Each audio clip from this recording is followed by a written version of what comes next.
Standing out like that.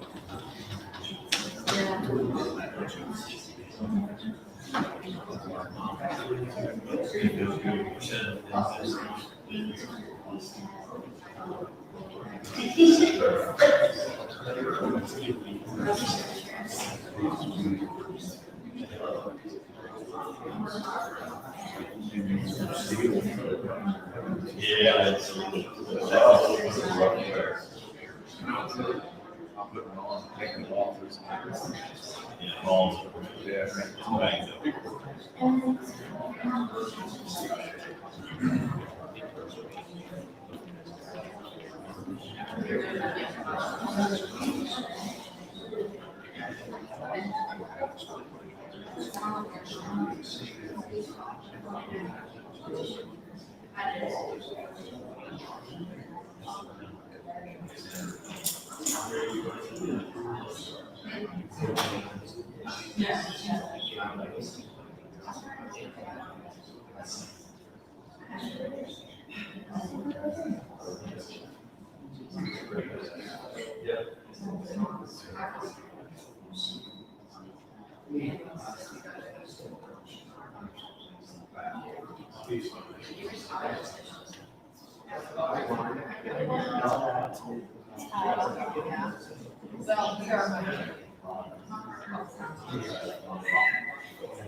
Couple more minutes.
Yes, that was.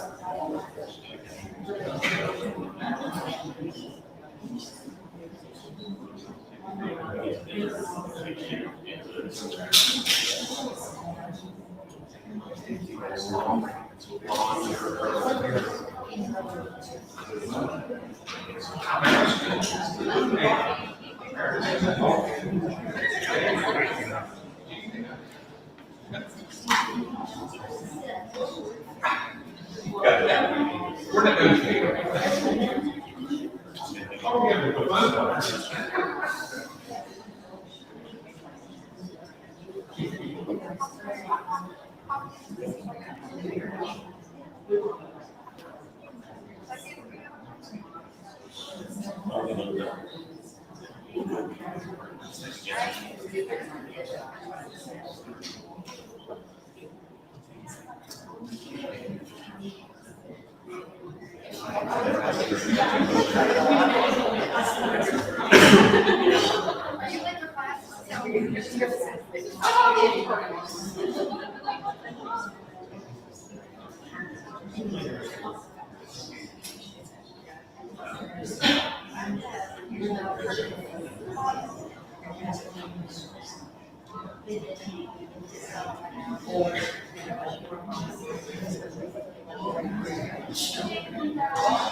Hey guys, sorry for being late. Couple things going on.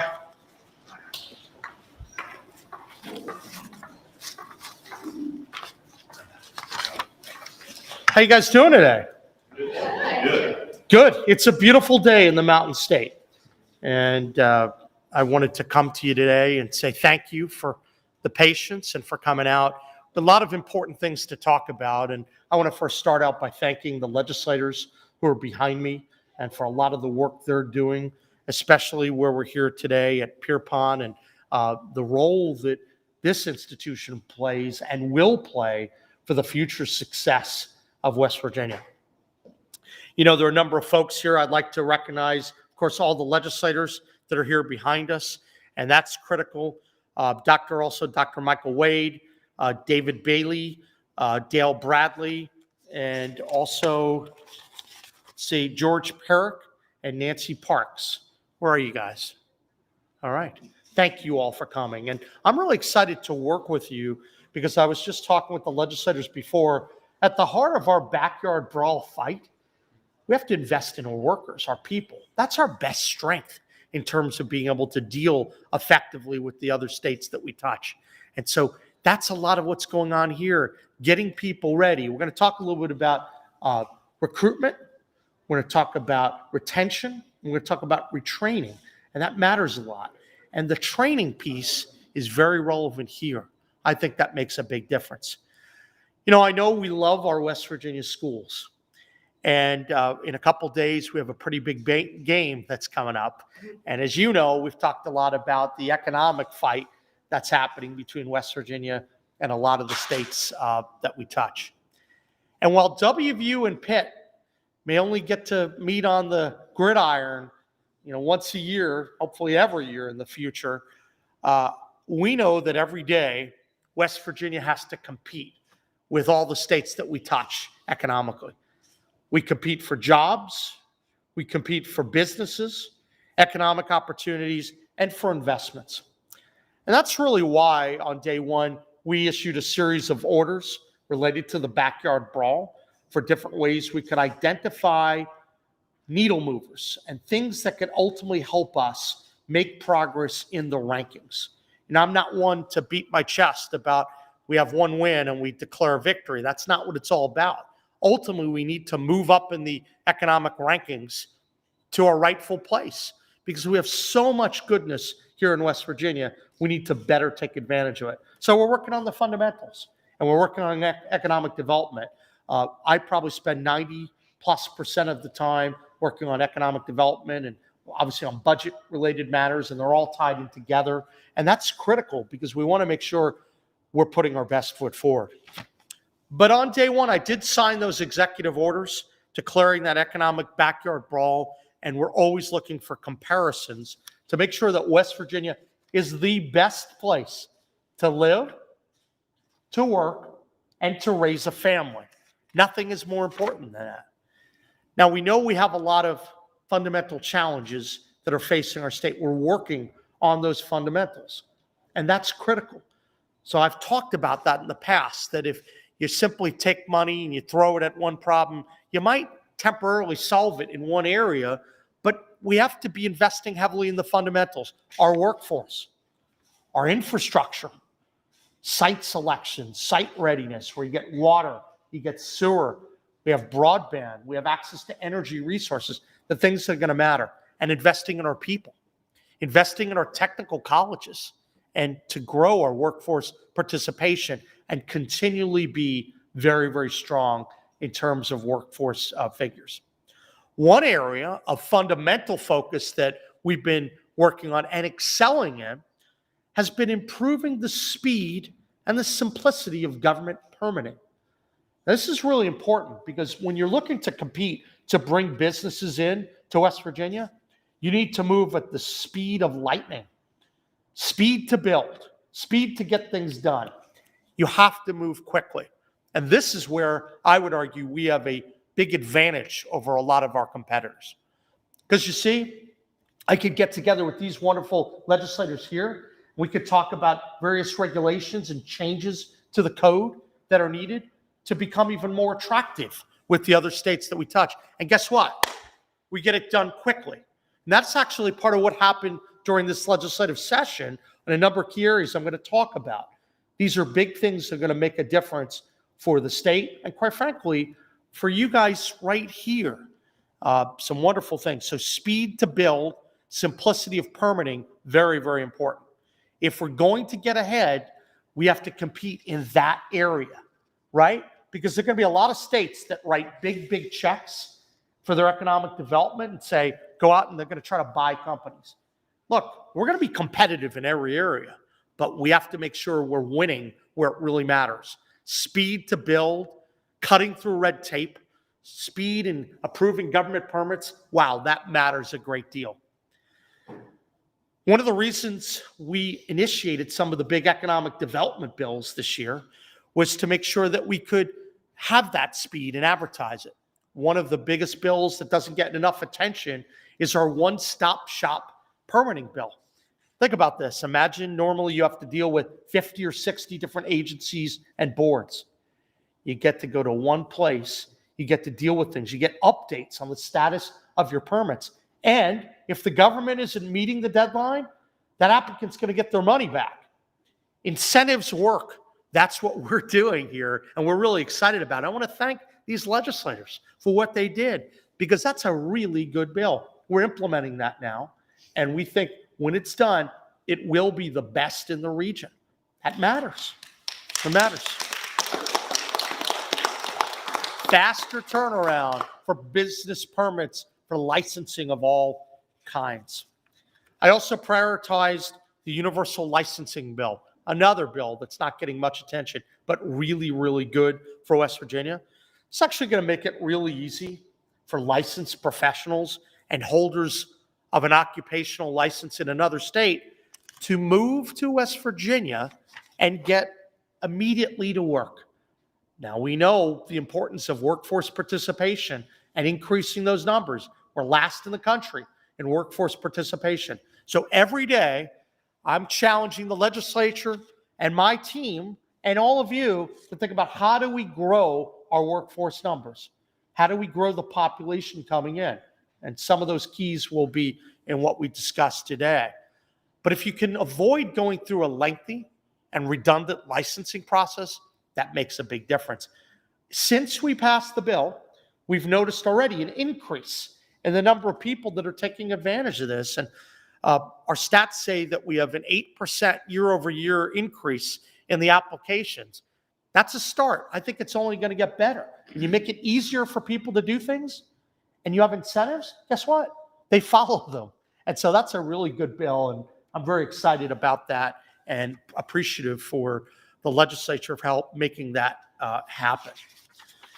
Now, we know that we want to get to work quickly, and we know we have to make sure that we're doing so and being competitive in speed and in so many different tracks. But we also have to build up our workforce. That's critical, and that's what you guys are doing today.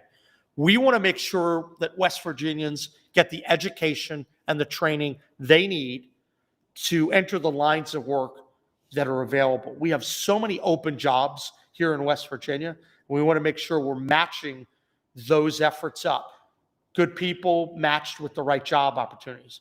It's one of the reasons why we've announced that we're redoing our Workforce West Virginia website and some of the functionality of what they're doing so it could be more functional in today's world.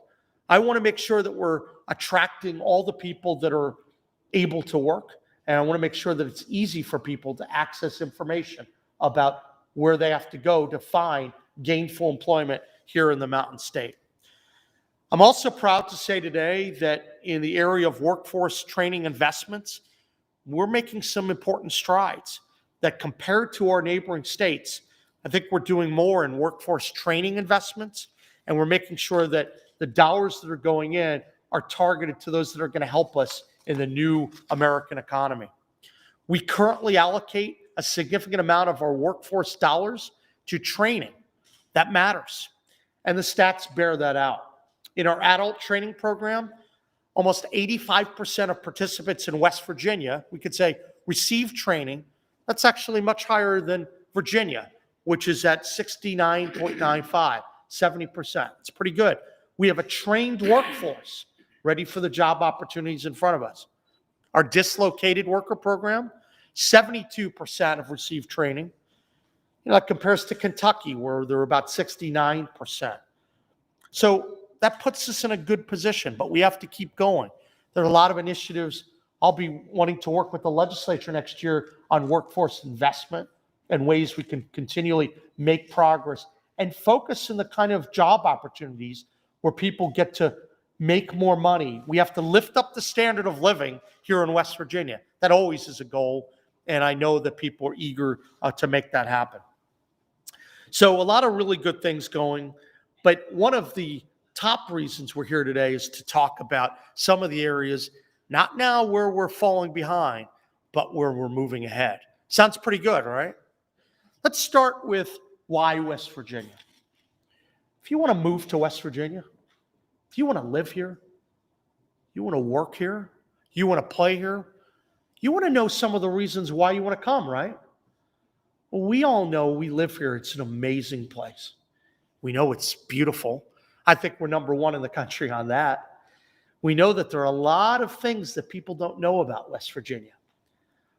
But one thing that's critical for those who live here and want to stay here, and for people that want to move here, is our cost of living. Our cost of living is cheaper than any other state in the nation.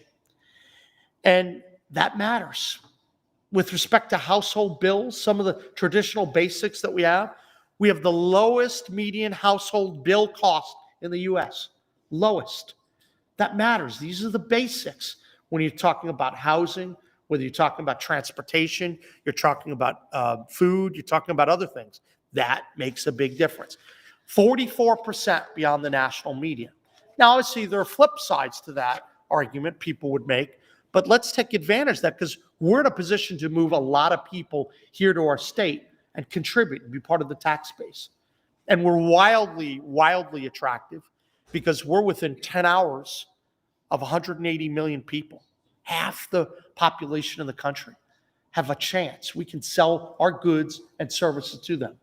But it also makes it attractive for all those people in those states to come to West Virginia because we have to keep growing our population. That must happen for us to succeed. We know across the country, many young men and women, families, they're struggling to make ends meet, to pay their bills. Right here in West Virginia, we know that's happening. But we know there are opportunities for you to save money here in West Virginia compared to a lot of the states that you touch. And that matters when your cost of living is lower. You might be able to take a vacation. You might be able to go out to dinner, buy some clothing for your kids. This really makes a difference. And we're only going to be making it better. The rest of this year, the next legislative session, it's an exciting thing. Your money can go further in West Virginia than any other place in the country. I want to send that message out loud and clear. West Virginia also has the highest level of home ownership in America. You come to West Virginia, it's affordable. You can buy your piece of the American dream. Think about that. A lot of other people, you might have to go to another state and where you might be able to buy a house for $200,000 or $250,000. Another state, it might be $800,000. And you could get a similar place. And you're probably going to be able to get a lot more land. That's wonderful. We need to tout that. That makes a big difference. And home ownership is, once again, something that Americans have always strived for. If you're looking to come to West Virginia and you're a business, wow, we have a lot. We're an energy powerhouse. Yesterday, I unveiled our energy policy framework that we're going to be building on, how we can continually leverage our energy resources right here in West Virginia because we are America's energy state. Think about it. We're number 2 in terms of being a producer of coal. At one point, a long time ago, we were number 1. We're still number 2, and that really matters. A lot of great opportunities, leverage jobs for many people in this area and across West Virginia. We're the number 5 producer of natural gas, and we know the importance that gas plays now and will play into the future. We'll talk a little bit. We had a bill earlier this year that got wide support from the legislature to be able to lower data centers and to lure other technology companies into the state. The reason that's so exciting is because the revenue that's going to flow in that is going to be fed back into communities. For every 1 gigawatt of energy that comes in, the state and counties combined get $100 to $150 million. That's not buying things through federal money.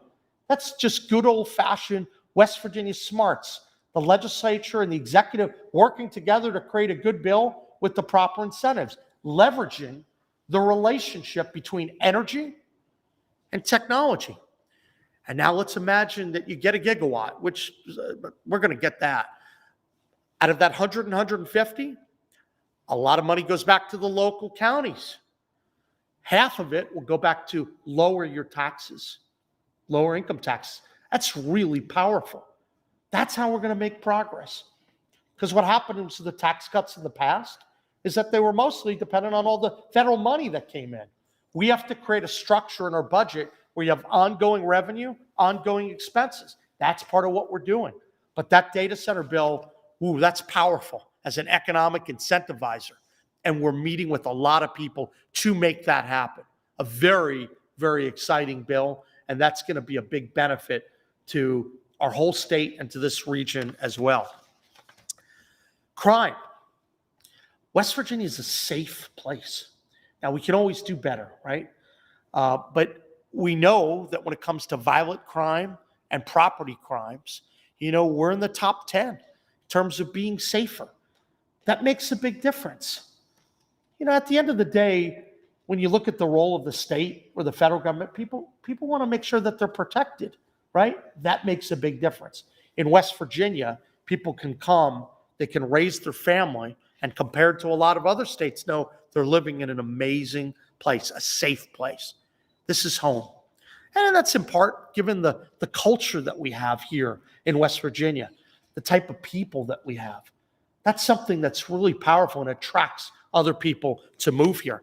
So, cost of living, superior. Number one, crime, very, very safe place.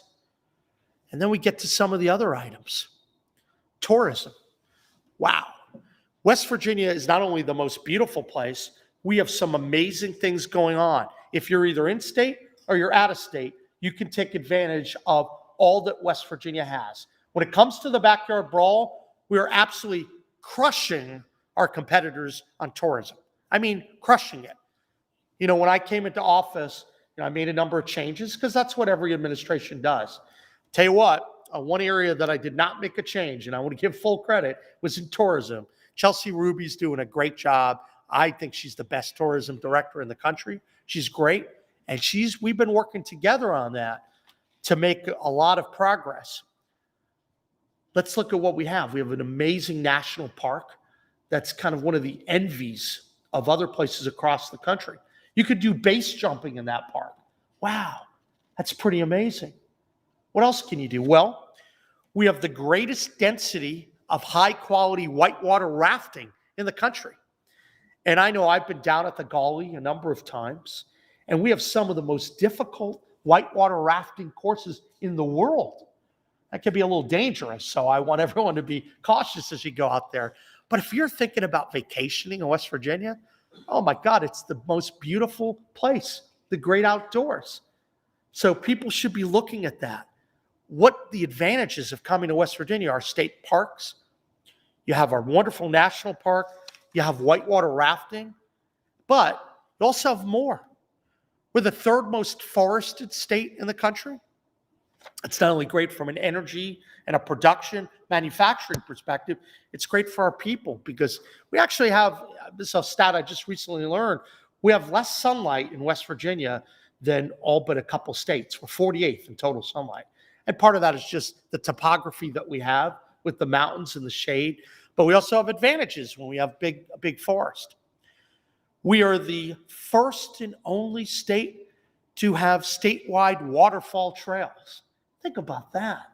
We've had over 150,000 people go visit our state waterfalls. That's an amazing thing. Once again, making West Virginia incredibly attractive. And we also have initiated a first-of-its-kind program called Tourism Works, where we're creating new tourism ambassadors, people that can talk about and show West Virginia's beauty. Over 10,000 people since I announced it earlier this year, have taken the course. That's a pretty cool thing. They take a course for an hour. They can learn about something unique in West Virginia. You can go out and sell that. You can monetize that. That's pretty cool. You go online and do it. Tourism works because we need to keep growing the number of people involved in our tourism industry. Exciting things. Rock climbing, mountain climbing, we're the envy of all the states around us. We're going to be selling what we have because it's damn good. And we're not going to let anyone ever push us around in any backyard brawl. Education. Once again, a lot of people want to focus on some of the areas that are tough. We're going to work. We're going to keep rolling up our sleeves to make sure we're getting public school education, all education, to lift up. I think all the legislators agree on that. We are seeing some progress from the Third Grade Success Act and some numbers increase, but it's not enough. I'll be the first to tell you, we need to do more. If you have good educational attainment in a state, there's almost nothing better that can lead to good economic success. But one area where we're doing very well is we have the most comprehensive Hope Scholarship program in the area, and that's very attractive. People can come here. You want to send your child to a private school. When it's fully implemented, this is September of 27, we're talking about over $5,400 per child.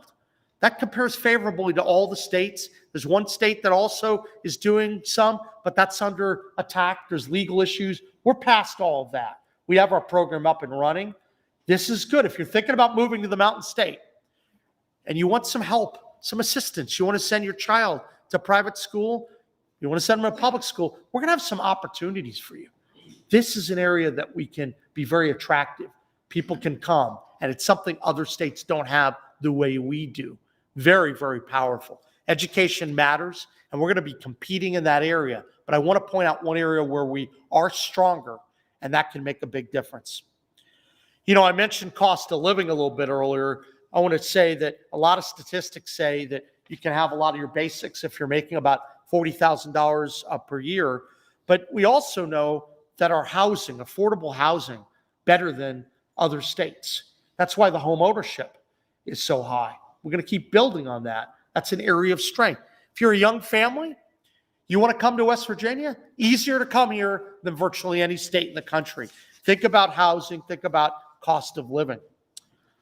Then we get to some other pieces that are true needle movers for our state. Regulations. We are going to be the best red tape cutting state in the nation by far. And we're already well on our way. Our backyard brawl, we started identifying regulations that we could get rid of. We've been working with the legislature on that. And I want to emphasize some of those areas. We talked about one-stop shop permitting, but it goes further than that. When we do bills, we're looking to make sure that we're housing some of the authority in one office, one person, whatever the bill may be, to make it easier. Speed matters. And when it comes to cutting red tape, we are superior to all the other states. That's how we're going to defeat them. Not going to do it by just throwing a lot of the money away that gets wasted in the past. We're going to do it through speed. The regulatory climate here is going to be better. It's already making progress, good in a lot of areas, but it's going to be better than all the states that we touch. We know that we have some of the fewest backlogs in some of the areas pertaining to energy. Our major source emission permits, lower backlogs than virtually any state. That's very, very powerful. That shows you the work that people are doing. And then, of course, we get to taxation. I'm going to tell you a story. I want to have lower taxes, by the way. I'm going to challenge the legislature to continually lower taxes. Obviously, I've been working to address some of the fiscal issues and challenges that we have. Everyone knows that we have some budget challenges coming up. We can deal with them. We're going to overcome them. But I mentioned, Hope Scholarship. That increases $144 million at a baseline. PIA estimates from 35 to 50 every year, and it goes up, right? There's some changes in Medicaid, the costs that are going up. SNAP, revenue changes associated with the big, beautiful bill. A lot of good things that we can do, though. But I want to point out something really important for West Virginia and the whole world to know, that when you combine state income tax, you combine property tax, and you combine sales tax, West Virginians pay less on average than all the states that we touch. Let me repeat that. When you combine income tax, when you combine property tax, when you combine sales tax, West Virginians pay less than all the states that we touch. West Virginians have, on average, the lowest property tax in the country. We got a lot of call about getting rid of property taxes and changing that. And you won't find many taxes that I want to get. I want to get rid of a lot of them, right? I think a lot of us do. But we got to keep focusing on that income tax to keep getting it lower, because people look at that. That's a key piece in terms of getting more people to come and move to our state and make sure that the people are be able to spend more money on the things that matter, because West Virginia is an affordable state and our taxation is going to keep going down. That's important. If you're in the military, you're retired from the military, your retirement pay is exempt. Wow. We're considered one of the best places to retire in. These are powerful things. I want everyone to go out and sell these things, because that is how we win the backyard brawl. That is how we bring more people to our great state. You combine all these things and emphasize our cost of living, where we're competitive, people have a chance to live the American dream right here in West Virginia. So we have a lot of big things and positive things happening in West Virginia. And I wanted to make sure people know about it, because folks always talk about some of the other statistics. I talk about it, so I want to be honest and truthful about where we are so we can lift up to where we need to be. But we also have to celebrate our great success and the position we're in to really rock it up there. I feel really good about that. Our story doesn't get told enough, but I'm going to keep going out and selling everything that the Mountain State has to offer. We have an incredibly bright future, and we have to keep working tirelessly to get ahead. Right, Patsy? We must do that. I think we've laid a good foundation in the past legislative session, but there's more work to be done. I want to thank all the legislators that are here for all the work they do every day. I appreciate it. And we have more to do to take on the challenges, but also to soar up economically. I'm excited for the next few months. There are going to be a lot of announcements we're going to be building on, and we have some resources that we're going to be able to deploy smartly, that we're going to get good return on investment on. I think people are going to be very happy with the results. But most importantly, we're going to go out in the field, we're going to play hard, we're going to compete every day, and we're going to win. May not win every single fight, but we're going to start racking up our victories in this backyard brawl, and that makes a difference. And that's why I'm here today. We're just a couple days away from the big game. I'm excited to go. I also want to mention to folks that a friend of mine, the governor of Pennsylvania, he's on the other side of the political aisle, Josh Shapiro. I think his daughter goes to Pitt. He's going to be coming to the game, so we're going to be doing the coin flip at the game. So, it's going to be a good old friendly rivalry going on between Pennsylvania and West Virginia. That's a great thing, right? Good civil debate, good rivalry. I want to beat Pitt up on the football field, something bad. But we're going to talk about that, and maybe also some ways we can collaborate together as states. Because when you have things in common, you work together with people. And that's what we do. So I'm excited to be here today to talk about these incredibly important things. Let me ask you, how many people knew about a lot of these facts before today? You did, honestly? I didn't even know all these facts, huh? Okay. So one or two people. All right. Well, I think that there's some pretty incredible things. And look, we know we have challenges. You know that I'm not afraid to talk about them. But we have to also know about all the amazing goodness in our state and what we're going to do to rise up, right? And that's why I am here, and I'm happy to talk about it, because in this Backyard Brawl edition, we're positioned to move. We're getting the fundamentals in order. We're making progress, but we're also in a position to sell what makes West Virginia amazing. I'll finish on this note, then I'm going to turn it over to legislators. It's widely known I wasn't born in West Virginia. I think I'm probably the most improbable person to serve as your state's governor. But I'll tell you this, decades ago, when I used to come visit, 25, 30 years ago, I'd come to West Virginia. You know why I used to come? I used to come because I'd hike on the Appalachian Trail. I'd go out to Harper's Ferry.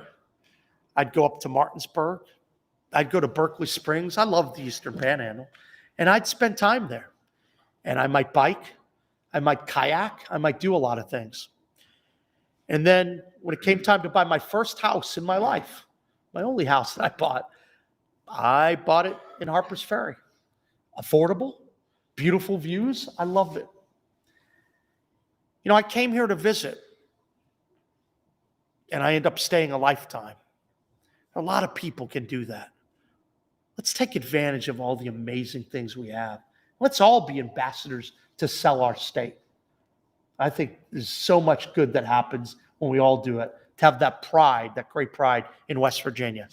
So I'm really appreciative to be here. We have a couple announcements. Today, we're talking a little backyard brawl. We're going to be in Morgantown a little bit later. We're going to talk about NIL and some other issues. And then another big day tomorrow. And of course, the big game. How many people are going to the game, by the way? Got a bunch of people going. It should be fun. How many people are going to the tailgate before the game? Good. Well, thank you all. And before I take questions, I want to make sure we hear from some of our legislators. Start with Delegate Kimball. Thank you, Governor, and thank you all for taking time out of your day and class time to be here. I'm very pleased that the governor chose the location of Clarksburg and Harrison County to make these positive announcements about our state. We all know and have known for a very long time that Clarksburg, which was once called the Jewel of the Hills, is a great place to live and to work and to raise a family. And all of West Virginia is. And so I hope that we can continue to make West Virginia the jewel of the nation. So thank you, Governor. Delegate? Thank you, Governor, for being with us here in Clarksburg. And there's a lot of good legislation laying there that we've proposed. And with some of that legislation, it'll definitely support the governor and his programs. And basically, one of my interests is foster care, daycare, and the things that involve children. And we have a lot of good legislation going on that. Thank you, Dawn. Thank you, Governor. Very exciting news. Just thrilled that we're winning the backyard brawl, and just can't wait for everything that we can look forward to here in West Virginia to continue to work, raise, and live, make. Listen, we have a lot of work, but we got to celebrate when we're yes. doing well, and that's what today's all about. Yes. Thank you. For the governor to be here and talk about positives, I'm really tired of the negatives. I'm sure everybody's heard them. I have a son that lives in Austin, Texas. He's in the tech industry. He had a neighbor that got a new job. My son said, "Who's the company you're working for?" He said, "Well, they're from up in West Virginia." My son said, "What?" He said, "Yeah, they're in a little town called Grafton. They got a really nice lake there." And my son said, "You've got to be kidding me." So the positives that the governor's mentioned about natural beauty, our natural resources, we really have to exploit, work with. Yeah. And this administration, you mentioned Chelsea Ruby, she's doing a fantastic job. Don't forget our snow skiing for all you snow skiers. We got some of the best mid-Atlantic skiing in the country. So thank you for everything you're doing. I appreciate it. Absolutely. Thank you. By the way, I forgot one thing, and it would be remiss of me to not. One of the most amazing things that we have, they have these dark sky contests about, the darkness of the skies. Basically, it's another way of saying how clear can you see the night skies, the stars that are out there. And West Virginia is considered one of the best in the country in that area. We have a number of parks and areas, in Pocahontas County in particular, that are through the roof, where people just come, and these are amazing things to do. So there's so much, and we don't have the ability in today's press conference to tick through all of them. I gave you a little bit of a sampling in some of the key areas where we're doing well, but we want to make sure we tell that story. Delegate? Governor, I appreciate your leadership for everything when it comes to tourism and recreation. I know West Virginia is an amazing place to live, work, and play, and we have a bright future. And I look forward to working with you, and let's continue to make West Virginia the best place in the country to live. Thank you. Bill? Thank you. I see you. Thank you. thrilled to death that he's here today. Thank you, Governor, for the good comments. Some of you may know that I spent 36 years with UPS, and I have a lot of friends all over the East Coast. And one thing that we forgot to talk about that my friends are calling me about was the Hatfield-McCoy trails. Well, that's Every weekend, if you pay attention to 79, there's a bunch of clean 4x4s and side-by-sides going down 79. And then that afternoon on Sunday, they're coming back full of mud, but they're tickled to death because they're looking forward to the next trip down there. The other part of that conversation that the governor has been a leader in is the tax situation.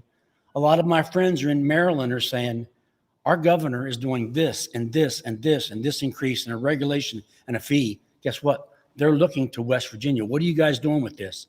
All those things are little pieces of a puzzle that are making us a much better place to work, raise a family, and so forth. But I would encourage all of you, when you hear the governor make a comment about something that seems just a blurb in an article, go look it up, because it's a bigger piece than you realize that's getting people to think about West Virginia. That's huge. Yeah. And again, thank you to the people in this room that are helping us. Governor gives us too much credit as legislators. What we get from you all. So my colleague, Senator Queen, said the other day, please tap into us. Let us know what your concerns are. How do we address that? We can all get better together. Again, thank you for being here. Governor, thank you. I appreciate it. And look, Phil said that we give him too much credit. I look at it as we're a team, and we try to work collaboratively with the legislature to make things happen. Now, nothing's perfect. There are things I'm going to challenge the legislature to do to go further to help our state soar. We have to do things differently than the way they've been done to move forward. But let's celebrate what's really good too, right? And that's why we're all here today, and we can work together to make good things happen. And I can say that confidently with everyone up here. So thank you. Delegate Statler. Appreciate it. Thank you, Mr. Governor, for having us here today. And the thing that I think is important that you chose, the backdrop that you chose here at Pierpont, the training that goes on here. As he mentioned, the workforce that we have to train and have available. We cannot bring businesses in without a trained workforce. And I would be remiss not to say to you at Pierpont, I really appreciate what you guys do in the training of emergency services. It is just such a job that you guys do, and we really need emergency services in this state to keep us operating. Thank you, Governor. Absolutely. Thank you. And Senator. Thanks, Governor. By the way, he's a pretty good photographer. I don't know if anyone. I've seen his stuff. It's good work. Good morning, folks. My name is Ben Queen. I'm the state senator here in Harrison County. It's pretty unique to be on a college campus. Yeah, it's true.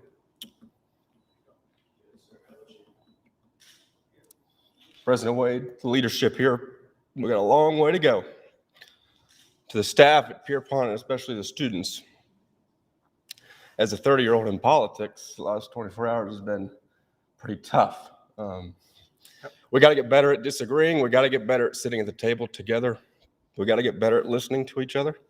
So to the leadership team, I hope that you're trying your best to make sure that Pierpont is a place that students feel comfortable sharing ideas. Governor, 24 years ago, you might have been buying your first house. I was in first grade. Okay. So today, still learning the history of September 11th. Yeah. To the men and women who serve, thank you, gentlemen and ladies, for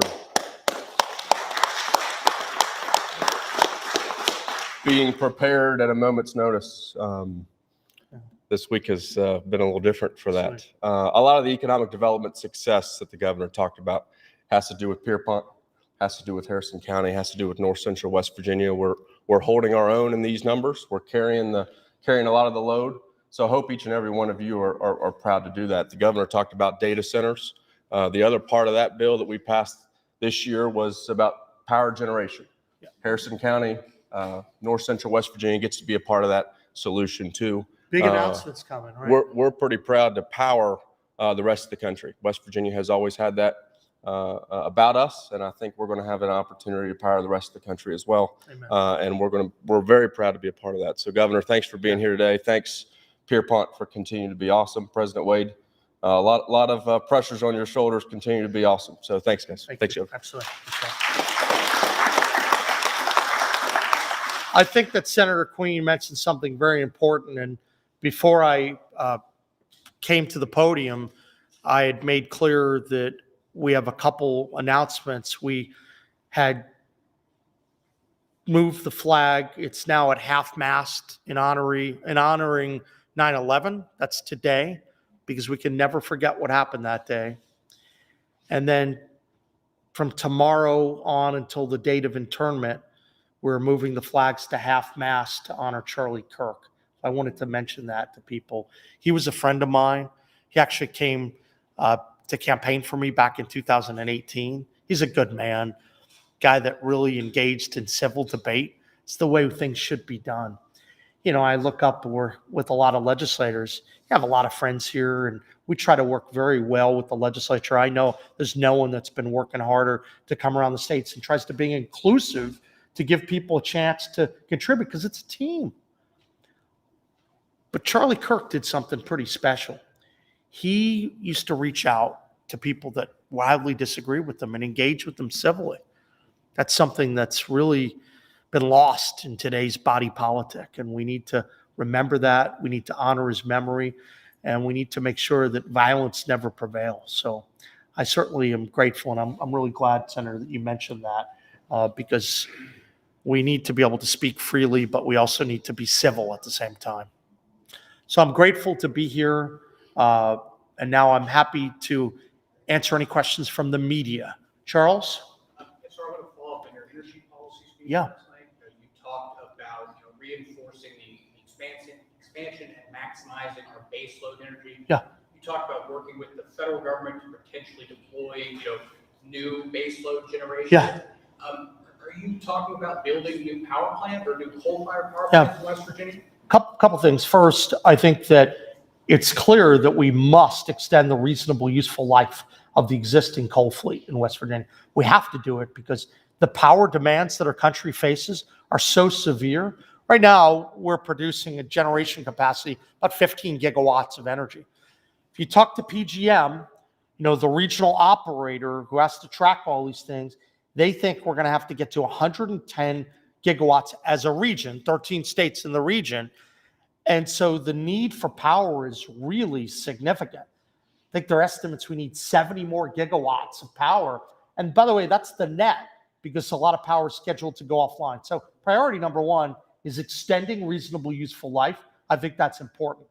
And then to really grow that, because I think there's opportunity for more coal to be burned. I really believe that. Look, I'd love to also be able to open up new coal-fired power plants, but right now, we're going to be going in on the focus of extending reasonable useful life.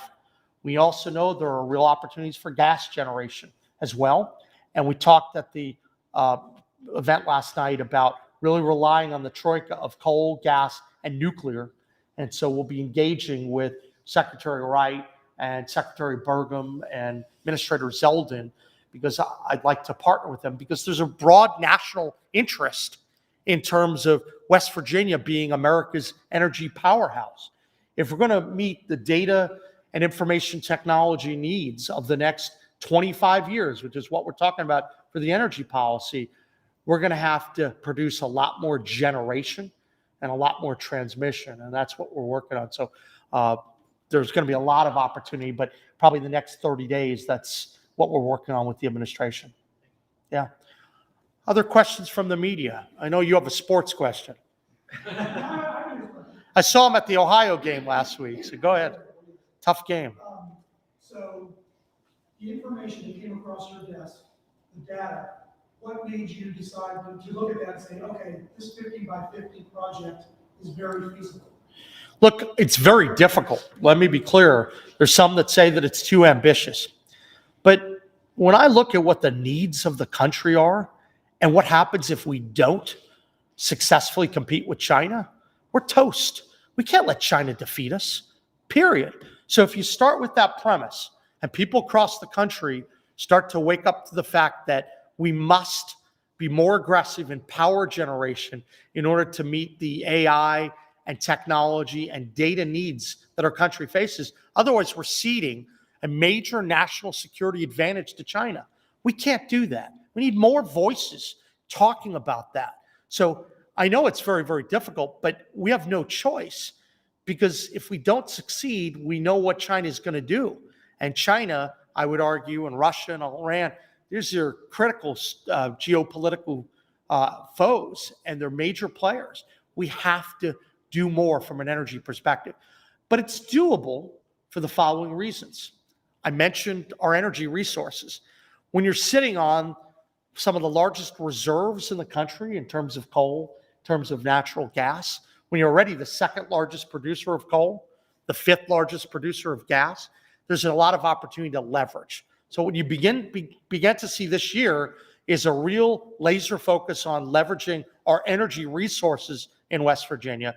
That was part of the one-stop permitting. That's part of the data center bill, because if we succeed, and we will succeed on some of these data centers, they have power needs. It could be a gigawatt, it could be half a gig, it could be ultimately 2-3 gigawatts. Think about what we need to do. That has to stimulate our production capacity. So I think it's attainable, but it's very, very hard. But we have to make sure that we achieve it. Think of it as this generation's Manhattan Project, because the fight with China is not going to be won and lost on the traditional battlefield. It's going to be won based upon states like West Virginia stepping up and fueling the energy demand that we have over a prolonged period of time. That's the message I'm sending to West Virginia and across the country. We need to step up, and West Virginia will lead the way. Next question for media. Yes, you said affordable housing was one of the, and the cost of living in West Virginia was one of the assets to the state. Yeah. Can you talk about how you mentioned on building on it, what steps will your administration take to build on it? Absolutely. So first of all, when you are number one in home ownership, that's a great thing. It sends a message to folks around West Virginia and across the country. You come here, we prize home ownership. We have to always work to make sure that it's affordable.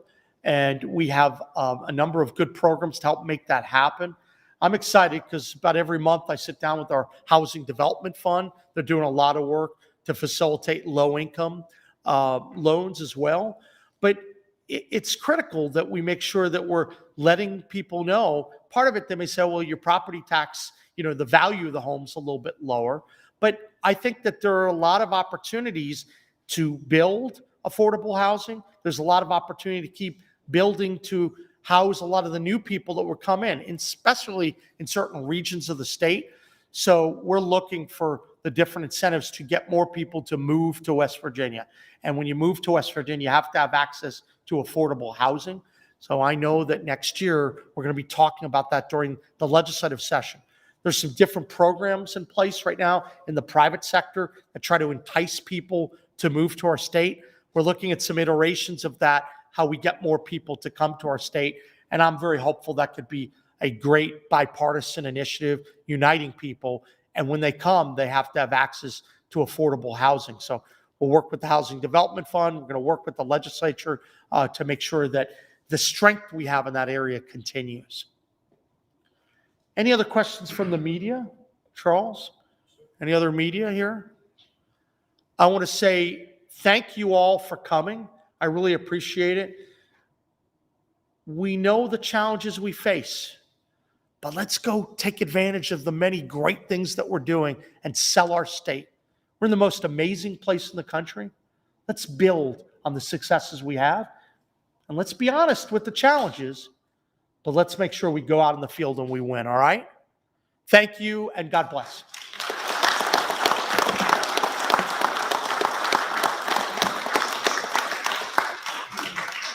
Thank you. See you again soon. Thank you, sir. Thank you.